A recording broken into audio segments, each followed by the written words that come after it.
13ª entrega de Contra Toda Esperanza de Armando Valladares en la voz de este humilde servidor, Yamil Cuellar. Muchísimas gracias por acompañarme. Iniciamos un nuevo capítulo físico, capítulo 22, titulado, y vean qué título, La Vara Ho Chi Minh. Tremendo relato biográfico, estas memorias de Armando Valladares, superviviente de las cárceles castristas. Supongo que estén estremecidos como yo. Cuando cayó este libro en mis manos, yo no daba crédito a lo que estaba leyendo, a pesar de haber nacido en Cuba. Me parecía inconcebible el nivel de horror, de terror. Me estremeció mucho. Imagínense, yo venía, perdonen que haga este breve comentario antes de empezar, pero quiero compartirlo con ustedes. Eh, El autor me había regalado el libro, una persona extraordinaria. Ya verán en el personaje que se convierte, porque este es el inicio de Valladares. Así es que se convierte en lo que es en lo que es Armando Valladares. Verán la dimensión del personaje, cuánto alcanza. Y en fin, me había regalado el libro, nos habíamos visto en Miami, yo llegué acá y, y bueno, me pregunta, ¿qué? ¿Ya empezaste a leer el libro? Y yo dije, no, todavía. Yo había terminado de trabajar después de 12 horas en un hospital, como todos saben, muy cansado. Había trabajado toda la noche. Llego a la casa y a leer las primeras páginas del libro. A ver, poco a poco supongo que me entrará el sueño y así descanso. Pero bueno, ya para iniciar la lectura, y imposible dormirme. Imposible. Había llegado a las 8 de la mañana a mi casa, empecé a leer el libro, y todavía 1 de la tarde y no podía pegar un ojo leyendo este horror. Y claro, es que ninguna de estas historias se conocía en Cuba. Nada de esto se conocía en Cuba. Si yo provengo de una generación que dista mucho de los años 60. Habían pasado ya muchas décadas ya. Y nuestros padres que nacieron en los años 60, por supuesto, no tienen memoria de todo lo que vivió la generación anterior, secretos que se guardaron, horrores que vivieron y prefirieron no mencionarlo, y el tiempo fue tapando, ocultando un poco de esto. Para nosotros, los cubanos que vivimos toda esa época, pues todas estas verdades, estas historias estaban ocultas completamente, desconocíamos la naturaleza del régimen hasta que de pronto sucede ese increíble 11 de julio de 2021, que pueden buscar en internet fotos, imágenes, se van a horrorizar. Porque ese fue el momento en que el pueblo de Cuba vio con horror de lo que es capaz ese régimen. No te quepa la menor duda. Es capaz de los terrores más abominables que te puedas imaginar. Golpes a niños, a menores de edad, enjuiciamiento sin pruebas, hechos fabricados, todo lo que te puedas imaginar. En esas cárceles hay más de 1000, actualmente, más de 1000 y tantísimos presos políticos, 1100 y pico de presos políticos. Todos los días cae alguien porque pone un meme, porque hace un comentario, cualquier bobería, bobería. En cualquier país del mundo eso es una tontería. Sin embargo, los meten en la prisión. Y estamos hablando de mujeres, de personas transexuales que los meten en cárceles de hombres, menores de edad, personas con trastornos mentales que han terminado ahí. Solamente porque estaban parados en una esquina. Vale. Más nada que eso. Es algo impresionante. Y recientemente, por ejemplo, sí, porque es que todavía hay personas, incluso dentro de Cuba, que creen que aún se puede hacer un trato, establecer una comunicación con un régimen de esa naturaleza. No, no hay. Este libro te lo demuestra. Y no es una cosa del pasado, todavía se está cometiendo. Repito, ve y busca videos. Videos, no estamos hablando de fotos, videos del 11 de julio de 2021 en Cuba, los horrores que hay. Golpes masivos de policías a menores de edad, a personas. Es terrible. Recientemente yo entrevisté a Hay una entrevista buenísima que le hice hace como unos 8 meses. Busca el video La historia, creo que se titula así, sí, La historia de Jorge Luis Brito, porque descubrimos a un sicario de estos que había venido a parar a la ciudad de Miami.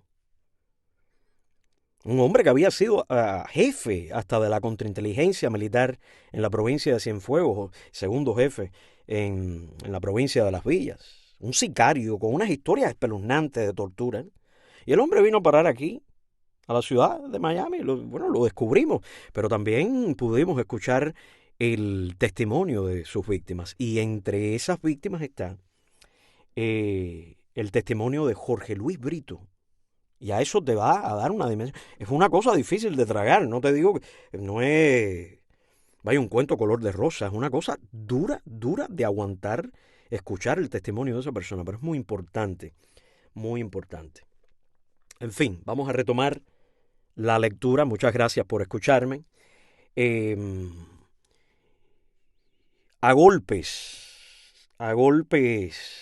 tienen a estas personas. Y ya veremos lo que sigue. Todavía vamos por un fragmento de la historia. Apenas han pasado unos poquitos años del encarcelamiento de Valladares y de tantos otros miles y miles de presos políticos.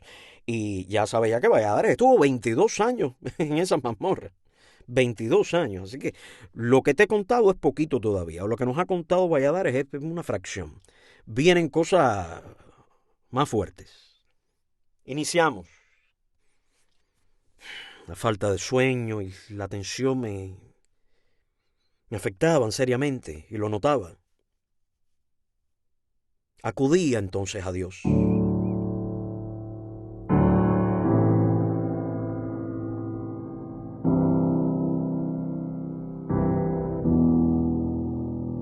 Mis conversaciones con Él terminaban en un fortalecimiento espiritual que sentía me brindaba nuevas energías. Nunca le pedí que me sacara de allí. No creía que Dios debía usarse para esas peticiones. Solo que me permitiera resistir, que me diera la fe y la fortaleza de espíritu necesarias para soportar aquella situación sin que enfermara de odio. Únicamente le rogaba que me acompañara y su presencia, que yo sentía, hizo de mi fe un arma indestructible.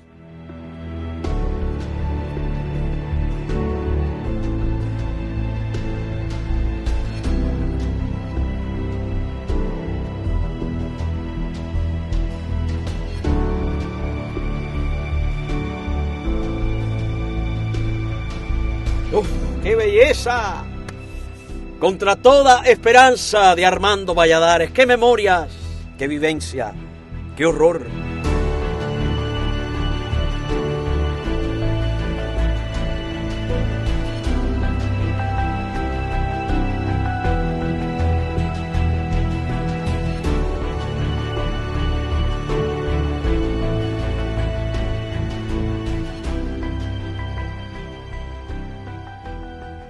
Continuaron echándonos los cubos de orines y excrementos.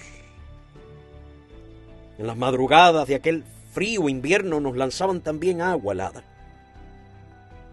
Era desagradable, pero me permitía limpiar un poco los restos de excrementos del piso de la celda. Poco a poco, la letrina, sin agua para evacuar las heces fecales, se fue llenando.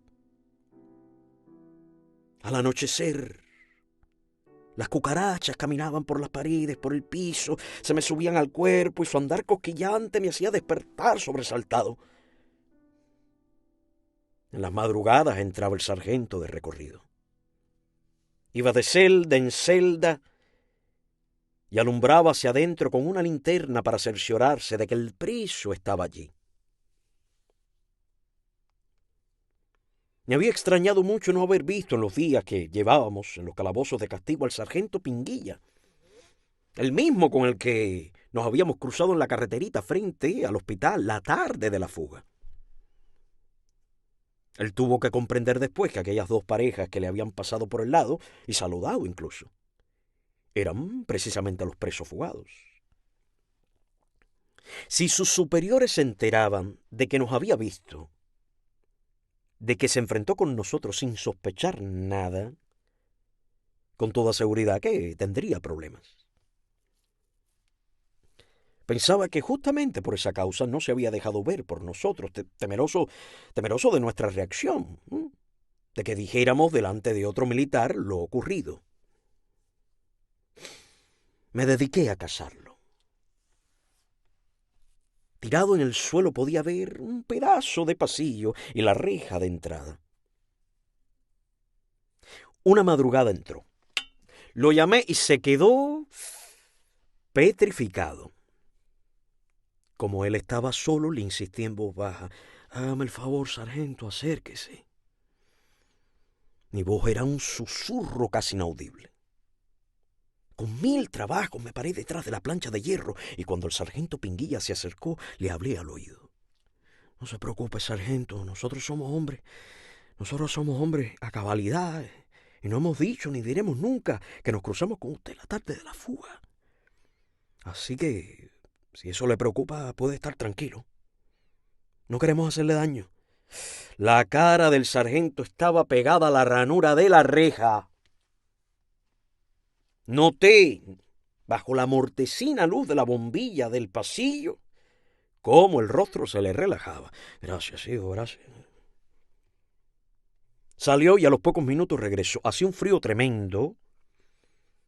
Bajo el grueso abrigo militar traía un termo con chocolate caliente del que repartían a las postas.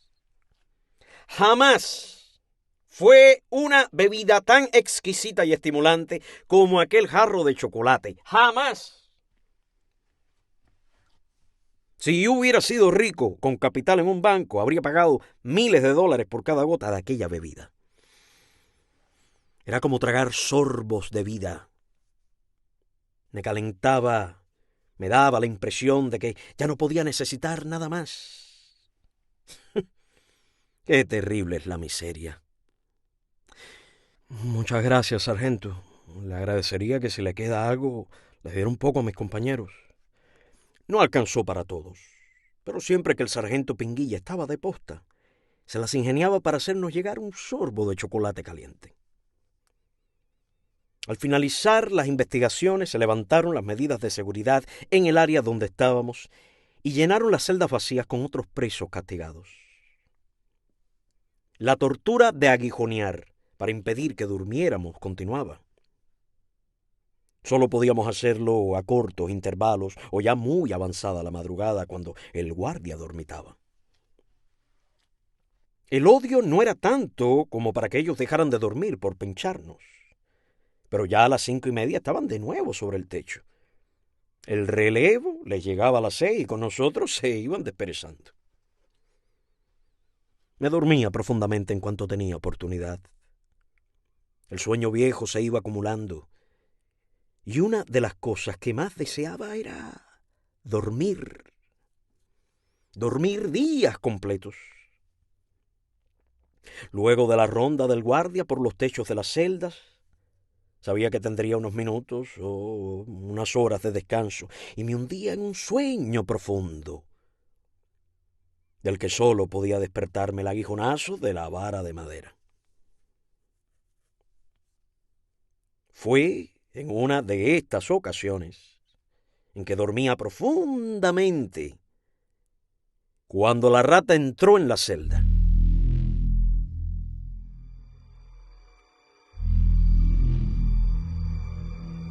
Allá las ratas, como en todas las prisiones, abundantes y hambrientas, se metían en las celdas o entraban por los tragantes de las letrinas si no estaban atascadas. Debió darle confianza a mi cuerpo inmóvil. Las alimañas intuyen cuando pueden acercarse sin peligro. No sé si olfateó primero mis pies, que estaban más cercanos a la puerta, o si directamente se deslizó hasta las manos y empezó a comerme los dedos, a roerlos con voracidad. Algo debió asustarla momentáneamente, Quizá me moví inconscientemente y se alejó, pero volvió de nuevo.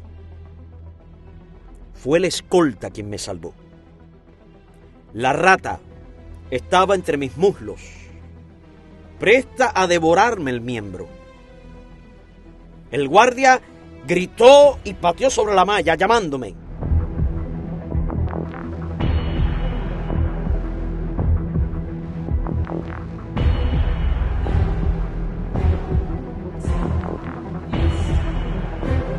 Lo horrorizó la escena que estaba viendo.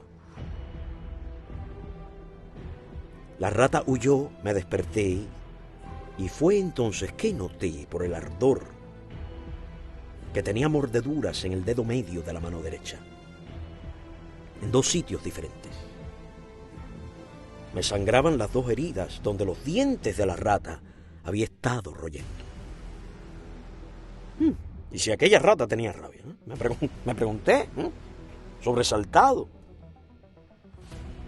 El guardia bajó y se acercó a la ranura de la reja. Estaba impresionado.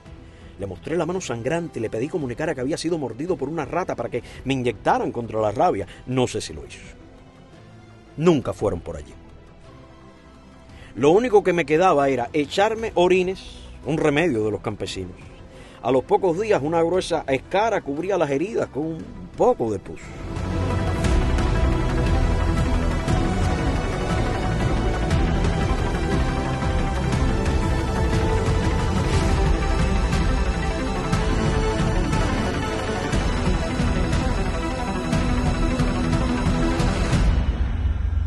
Estremecedoras todas estas escenas que estás escuchando del libro Contra toda esperanza de Armando Valladares. Testimonio verídico desde las cárceles castristas. Amigos y amigas, iniciamos un nuevo capítulo físico del libro, capítulo 23, titulado Diablos y más plantados.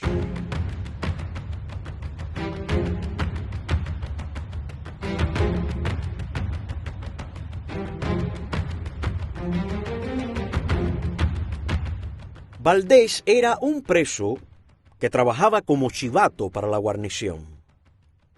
Explicar aquí la palabra chivato para las personas que no son de Cuba, no están familiarizados con esos términos. El chivato es el delator, el soplón. Así le llamamos nosotros a los delatores en Cuba. Valdés era un preso que trabajaba como chivato para la guarnición.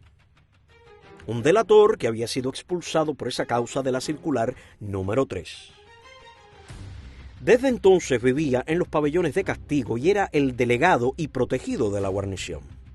Tenía a sus órdenes varios presos comunes y era quien se ocupaba de repartir los alimentos, de la limpieza y de golpear a los castigados, siempre con el apoyo y protección de los guardias. Valdés era además homosexual y participó en violaciones de jovencitos que llegaban castigados. Igualmente era analfabeto, no sabía leer ni una palabra. La primera vez que entró en nuestro pabellón, tomó la vara de madera y pinchó a Boitel. Y por ello se armó un escándalo entre los propios escoltas. Nosotros éramos víctimas de uso exclusivo de los militares, algo así como piezas de casa mayor, no autorizadas para Valdés. No sé si fue por iniciativa suya o siguiendo instrucciones del teniente Pomponio, que era su protector, pero el caso es que comenzó a insistir para que enviáramos un recado a nuestros compañeros en la circular, asegurándonos que él tenía la manera de hacerlo llegar. Nos tenía aburridos con esa cantilena. Le dije a Boitel que iba a darle una nota. «Tú estás loco. La va a entregar a los militares», me advirtió, creyendo que yo había perdido el juicio. Sí, por eso mismo lo haré. Y ya verás cómo no nos va a insistir más. Al decirle a Valdés que iba a mandar un recado, salió como un bólido y al instante estaba de regreso con una libreta y un lápiz. El mensaje no era muy largo, decía más o menos: el portador de la presente es informante de la guarnición y prueba su condición de chivato el hecho de que entregará esta nota a uno de ustedes. Doblé cuidadosamente el papelito. Sabía que Valdés no podría leerlo. Cuando se lo di, me pidió la libreta y el lápiz que me había entregado. Yo ya le había arrancado varias hojas del centro que escondí dobladas detrás del cerrojo de la puerta, entre este y la plancha de hierro. ¡Fu! Salió disparado a entregar la nota.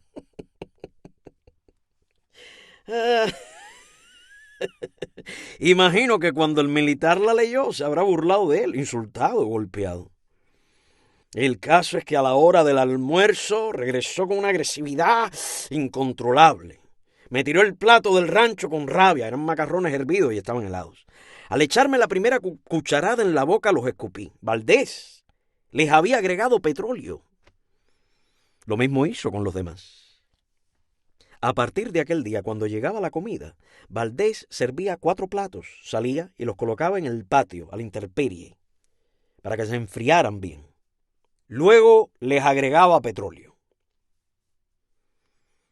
De nada valieron nuestras reclamaciones y quejas a los militares. Valdés continuaba echando a perder nuestro rancho, hasta que decidí hablar con el sargento Pinguilla y plantearle la situación.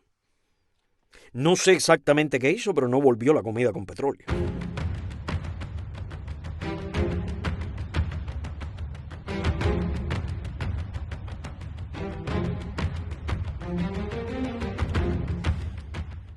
Las semanas sin bañarme hicieron que se me cubriera el cuerpo de una capa grasosa, oscura, que producía escozor en las axilas, genitales y cabeza. Una erupción de granitos pequeñitos me invadía todo el cuerpo cabelludo. Los hongos también comenzaron a aparecer dada la suciedad de mi cuerpo, que era el ambiente ideal para su proliferación. Primero en los pies, en las ingles y las piernas, luego en el cuello. Cuando me invadieron los testículos, la picazón era insoportable. En una lata de conservas nos servían el agua a la hora del almuerzo y la cena. Para obtener agua entre comidas o a otras horas, había que llamar 1000 veces a los guardias, gritar y armar un escándalo. Con eso conseguimos a veces otro poquito de agua. Mi gran preocupación era no contraer una hepatitis. Conocía los peligros de la falta de higiene, las heces fecales acumuladas en el rincón de la letrina sobre la que pululaban cientos de gusanillos viscosos que ascendían por las paredes y raptaban por el piso de la ergástula. No tocaba jamás los alimentos con las manos. La cuchara había que devolverla con el plato. Ulises trató de quedarse con la suya pensando que no entrarían a buscarla y, en efecto, no entraron. Simplemente le dijeron que no le darían alimentos hasta que la devolviera. Y entonces tuvo que entregarla. A la siguiente comida no dieron cucharas a nadie. Hubo que comer con los dedos. No tomar los macarrones o la harina o el pan con las manos sucias, llenas de excrementos, era algo que no quería hacer. Cogía el plato por el fondo, colocaba el borde entre los labios y con cortas sacudidas iba echándome su contenido dentro de la boca. Así comía. O como lo haría un perro, metiendo el hocico en el plato. Materialmente estaba reducido a una condición infrahumana. Era más animal que hombre. Y solo me salvaba de aquella animalidad inventando mundos interiores que yo enriquecía por el extraño procedimiento de cerrar los ojos e imaginarme luz, aire, soles inextinguibles, horizontes a los que no podían ponerse alambradas, cielos, estrellas, flores y 1000 sonidos gratos arrancados del olvido. Los pájaros, las olas al chocar contra las rocas, las ramas de los árboles.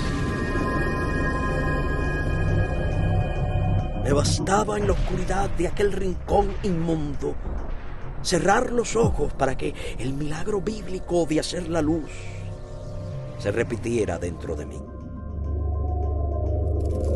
Allí, en mis mundos,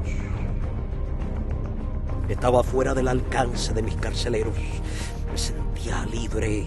Podía vagar por prados y riberas, habitando un universo secreto en el que la fe religiosa se conjugaba con la imaginación y el recuerdo.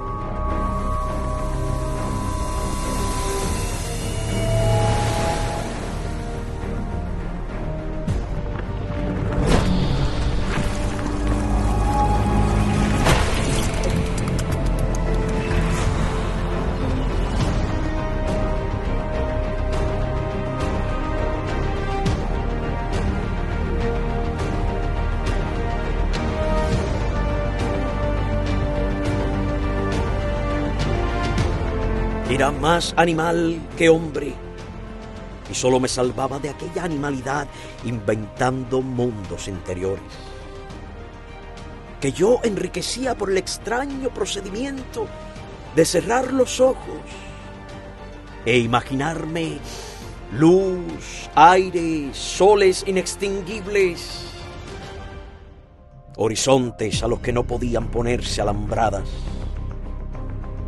cielos, estrellas, flores y mil sonidos gratos arrancados del olvido. Los pájaros, las olas al chocar contra las rocas, las ramas de los árboles. Me bastaba en la oscuridad de aquel rincón inmundo cerrar los ojos para que el milagro bíblico de hacer la luz se repitiera dentro de mí. Allí, en mis mundos, estaba fuera del alcance de mis carceleros. Me sentía libre. Podía vagar por prados y riberas, habitando un universo secreto en el que la fe religiosa se conjugaba con la imaginación y el recuerdo.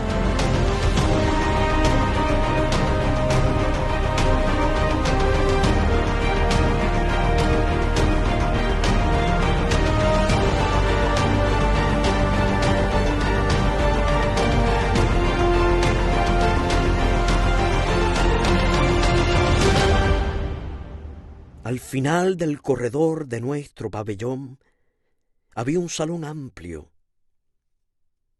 Los militares cambiaron el método de ingresar a los prisioneros destinados a las circulares. Primero los depositaban allí, aislados, para aterrorizarlos, para golpearlos.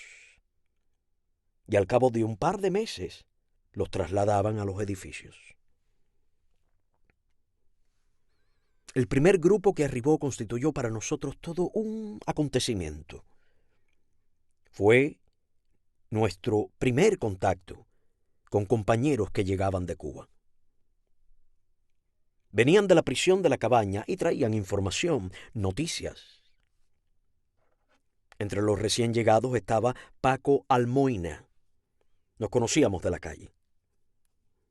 Él había sido presidente del Instituto Nacional de Turismo, un cargo que casi tenía categoría de ministro. Nuestra relación se debió a un plan de turismo nacional que se financió con dinero de la Caja Postal de Ahorros, de la que yo era funcionario. Paco, un luchador contra la dictadura de Batista, fue de los primeros en descubrir el engaño de Castro. Su alta posición dentro del gobierno no le impidió que se lanzara nuevamente a la conquista de la libertad, que escamoteaba la triunfante revolución. Condenado a muerte, durante semanas esperó ser ejecutado hasta que la pena capital le fue conmutada por la de 30 años de cárcel.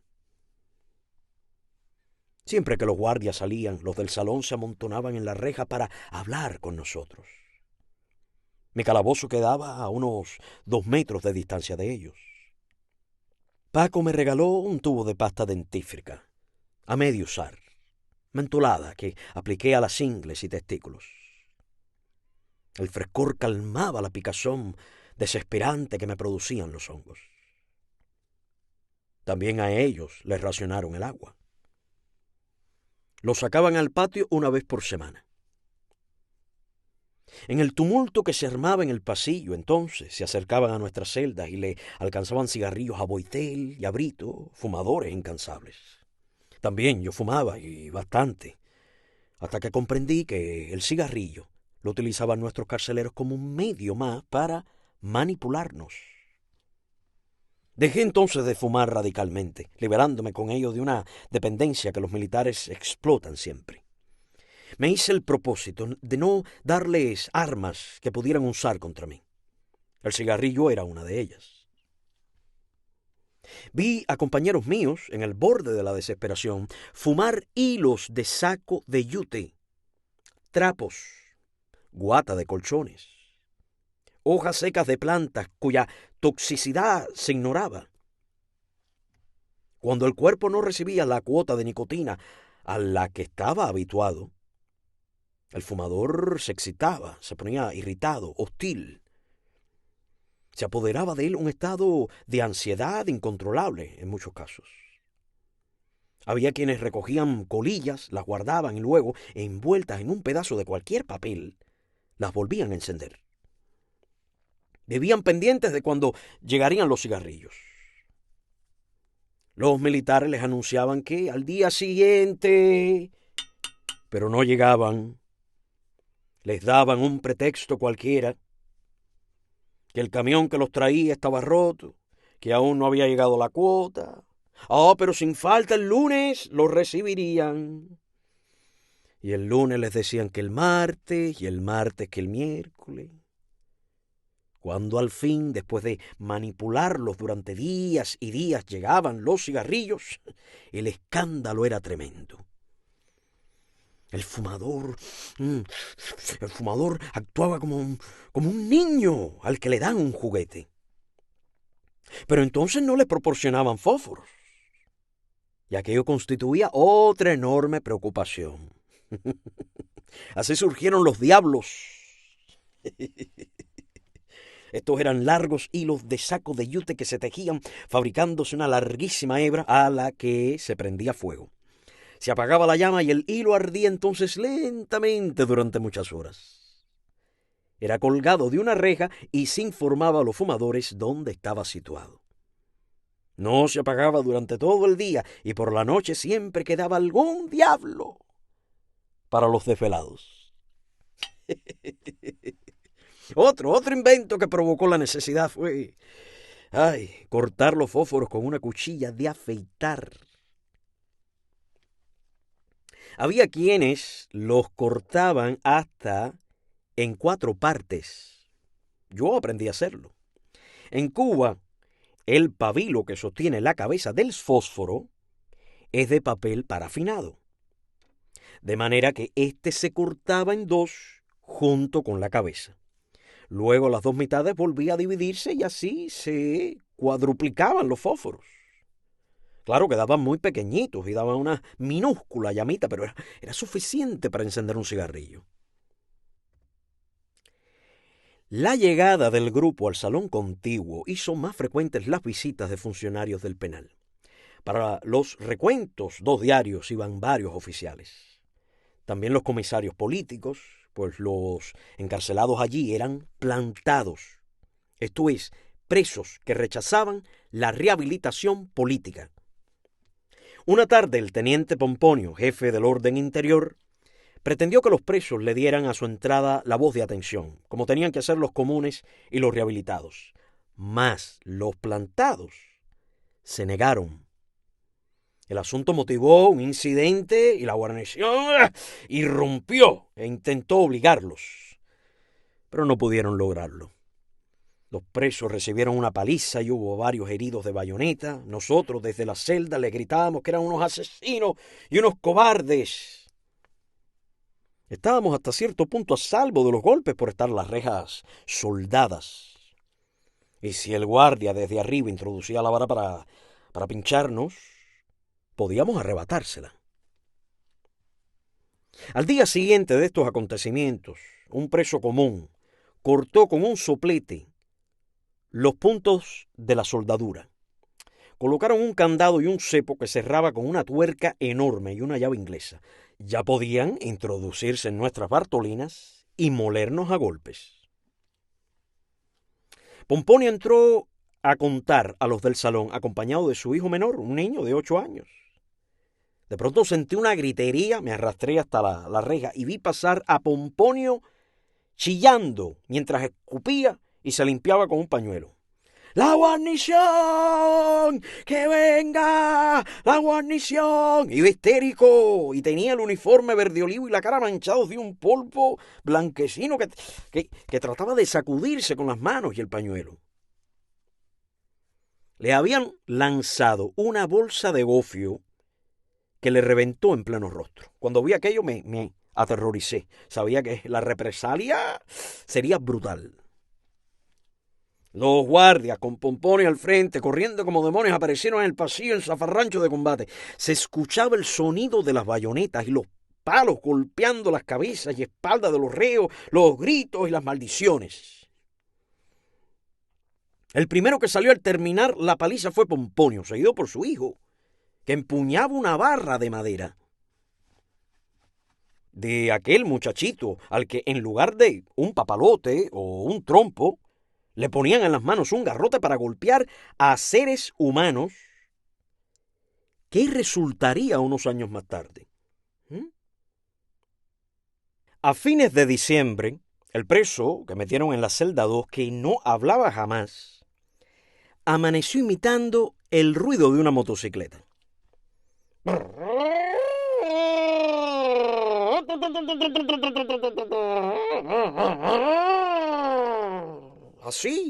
Así se pasó el día entero.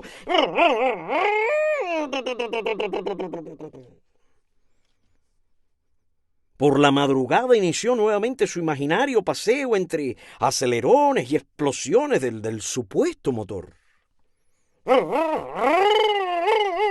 Había enloquecido por completo. Y a su vez aquel infeliz nos estaba enloqueciendo a nosotros.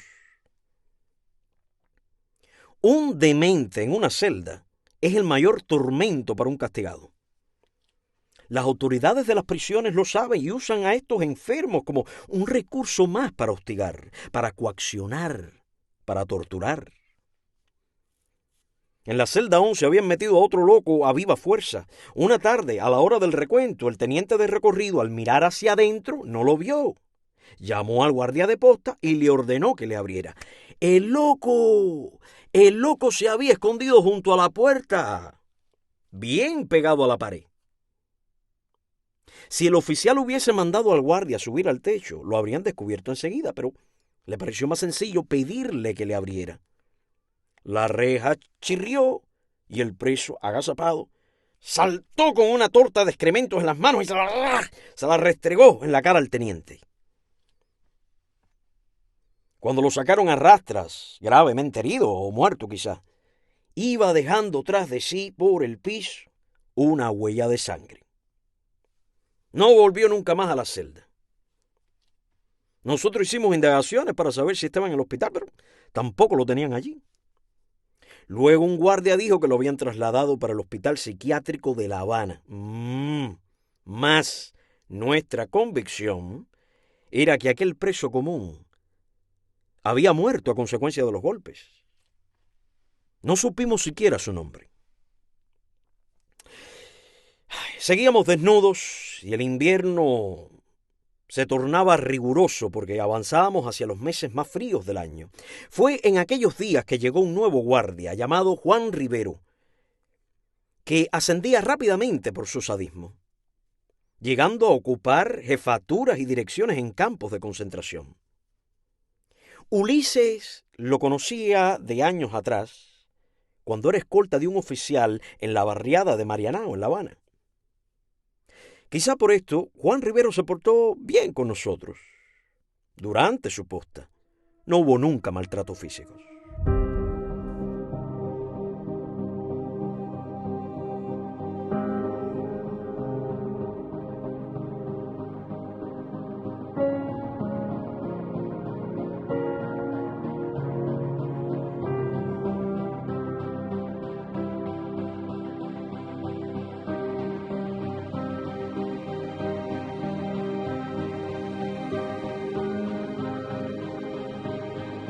Nos quedan 10 minutos de lectura, no sé si podrá caber acá el capítulo que sigue, el capítulo 24, titulado La Primera Victoria.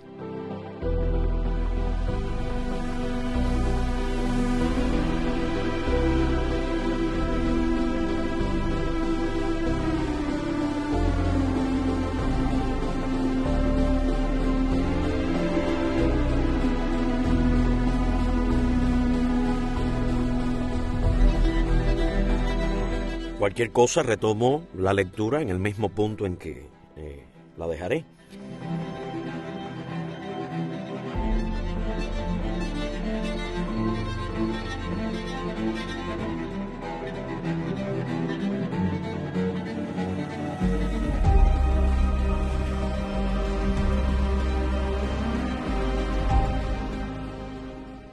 Debido a la proximidad de mi celda con la reja del pabellón donde se encontraba Paco Almoina y los demás amigos, me sacaron y trasladaron a una de las más alejadas, la número 10. La inflamación de la pierna había cedido mucho, pero los huesos fracturados y desplazados habían soldado mal, y tenía el pie torcido hacia adentro, con una visible deformidad. Nunca dejamos, mis compañeros y yo, de pedir asistencia médica. La negativa siempre fue total.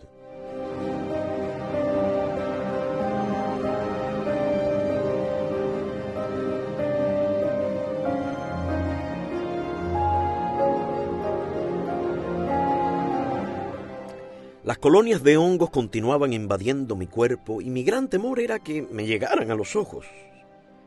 El único paliativo seguía siendo la aplicación de pasta dental.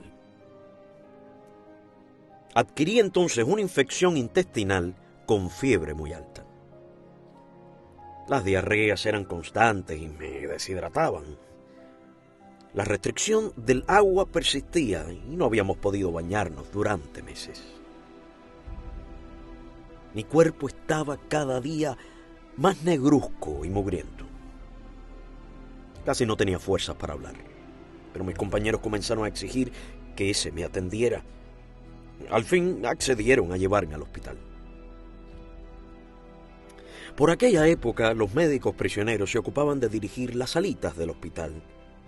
De no haber sido por ellos, no hubiéramos tenido la más mínima asistencia. El doctor Armando Saldívar era el jefe de la salita a la que fui destinado. Saldívar era un médico joven graduado en España, católico practicante. Regresó a Cuba con el triunfo de la revolución. Pronto comprendió que el país era dirigido hacia el comunismo y no vaciló en dejar a un lado el estetoscopio para empuñar el fusil y alzarse en las montañas del Escambray a combatir a Castro. Capturado y condenado a 30 años, llevaba ya varios meses en la prisión de Isla de Pinos. Mi aspecto impresionó a los que estaban allí. Lo primero que hizo Saldívar fue ordenar que me cortaran la melena de meses que me cubría las orejas y casi me llegaba a los hombros. También me afeitaron. Mientras tanto, preparaban un baño. Recuerdo que con una tapa de latas de conserva, que se dividía a la mitad para usarla como cuchillo, me raspé la costra de mugre que tenía sobre el cuerpo. Esta salía enroscándose como una corteza, como una cáscara. Algo inaudito, increíble. Hicieron falta varias latas de agua de 5 galones para aquel primer baño y afeitado, después del cual era otro hombre, y luego acostado en una cama limpia.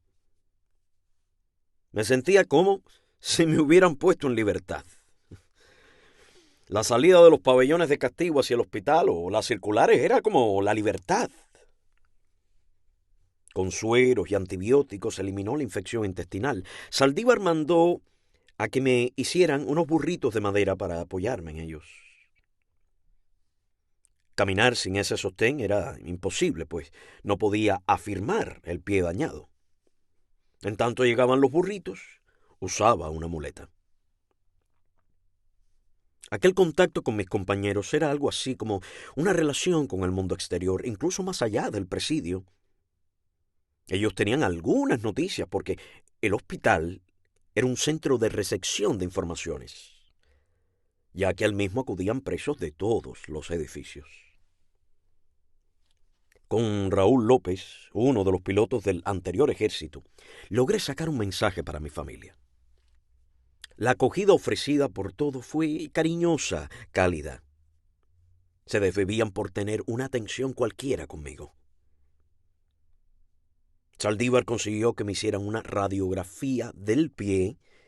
Fue así como supe el daño que me produjo la caída y que sé también el guardia que saltó sobre mi pierna.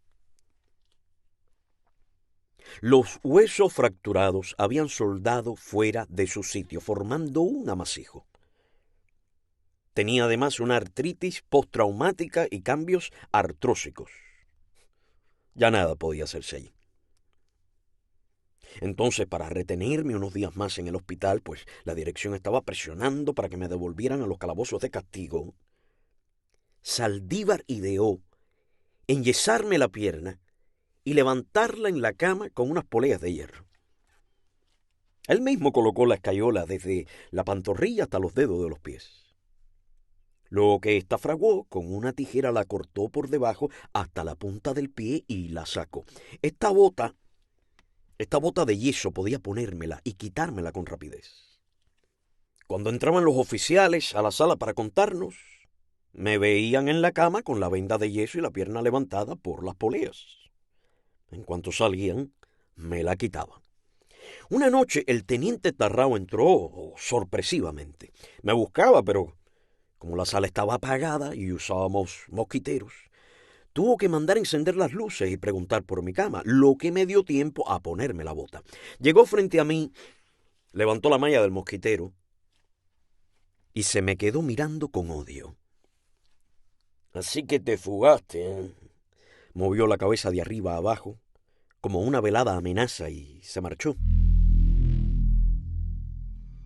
Aquella visita la repitió varias veces. Habló con Saldívar para que me diera el alta, pero este se negó y dijo que no lo haría, que si quería lo hiciera él bajo su responsabilidad.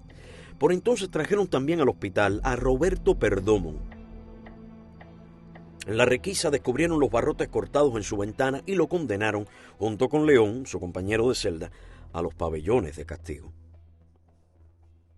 No lo habíamos visto porque estaban en otra área. Había 3 secciones de celdas para confinamiento en aquel pabellón. Perdomo enfermó de una infección renal y estuvo muchos días orinando sangre, hasta que al fin accedieron a llevarlo al hospital. La coincidencia de estar ambos aquí hizo pensar a la dirección del penal que todo aquello era una conspiración para un nuevo plan de fuga. Y tomaron medidas para impedirlo, a pesar de que era lo más absurdo del mundo.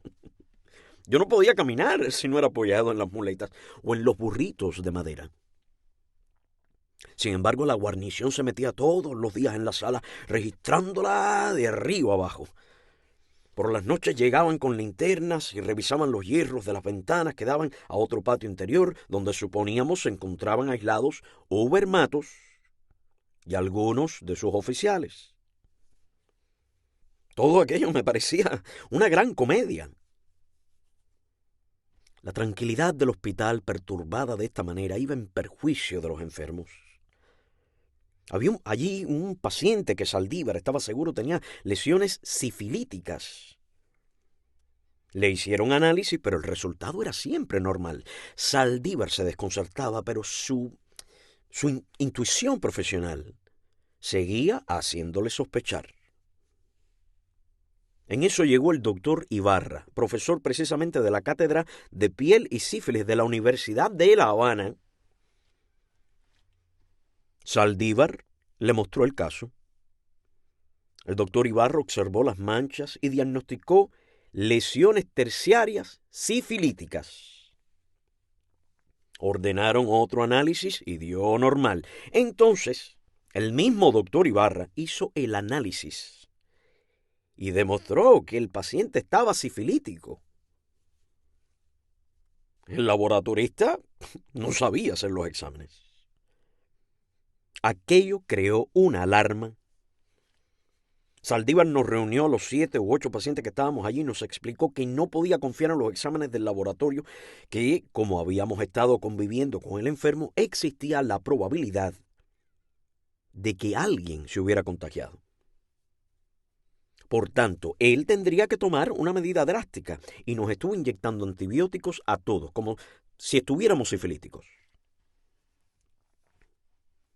En aquella sala estaba ingresado el doctor Antonio Valdés Rodríguez, uno de los mejores neurocirujanos de Cuba. Era miope y cuando no tenía puestos los lentes de contacto, usaba unos espejuelos de grueso cristal, de esos que forman círculos concéntricos. Sin lentes, era prácticamente ciego. Valdés Rodríguez y yo hicimos una rápida y gran amistad. Entretenido como él, no existía otro. Cuando leía en la mesita de la enfermería, se podía caer el mundo a su alrededor que él no se enteraba. Una tarde en que repasaba un texto de anatomía, Jorge Caos perdió el conocimiento. Le dio una lipotimia, un descenso brusco de la tensión arterial, a escasos metros de donde él estudiaba, y todos empezamos a llamar a un médico. ¡Médico, médico, urgente, médico! Los gritos sacaron a Valdés Rodríguez de su concentración en el estudio. Alzó la cabeza e increíblemente también gritó: ¡Señores, un médico! ¡Un médico! Había olvidado que él mismo lo era. Lo recordó de pronto y se levantó con rapidez para prestar ayuda a Jorge. Ay.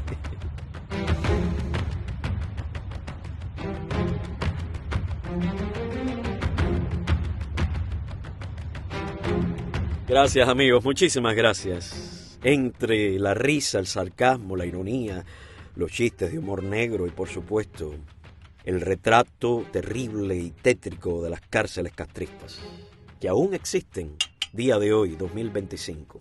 En fin, muchísimas gracias por vuestra atención, por escuchar mi lectura.